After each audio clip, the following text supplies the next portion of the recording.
আপনি কি জানেন কিয়ামতের কঠিন ময়দানে সবার আগে কাদের বিচার হবে? কোনো চোর, ডাকাত বা খুনি নয়, বরং সমাজে যাদেরকে হিরো মনে করতো তাদেরকে দিয়েই কিন্তু শুরু হবে বিচার। শুনতে অবিশ্বাস্য মনে হলেও এটাই চিরন্তন সত্য। সহিহ মুসলিমের একটি দীর্ঘ হাদিস এসেছে সেই শকিং তিনজন মানুষের কথা।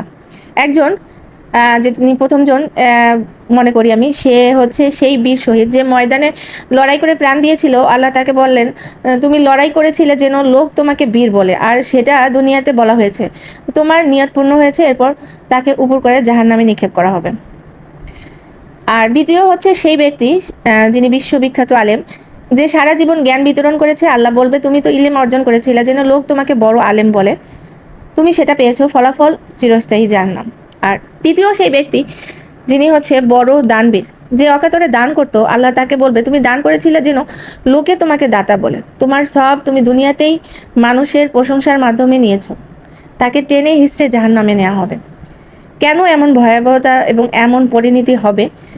কারণ তাদের আমল ছিল পাহাড় সমান, কিন্তু নিয়াত ছিল ভেজাল। তারা আল্লাহর সন্তুষ্টি চেয়ে মানুষের তালি বা বাহবাকে বেশি গুরুত্ব দিয়েছে, যেটা ইসলামে বলা হয় রিয়া বা লোক দেখানো ইবাদত।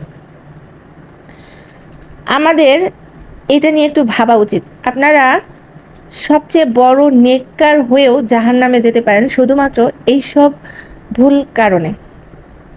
হে আল্লাহ, আমাদের প্রতিটি কাজকে লোক দেখানো মন মানসিকতা থেকে মুক্ত রাখুন এবং শুধুমাত্র আপনার সন্তুষ্টির জন্য কবুল করুন। আমিন।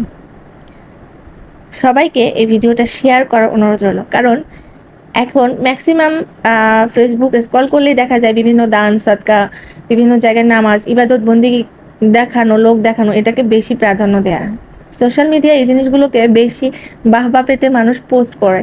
তো এগুলো থেকে একটু হলেও নিজেকে সতর্ক করুন, কারণ আপনার এই ইবাদতটা আল্লাহর কাছে কবুল হচ্ছে কিনা এটা অনেক বড় প্রশ্নবিদ্ধ হয়ে যাচ্ছে।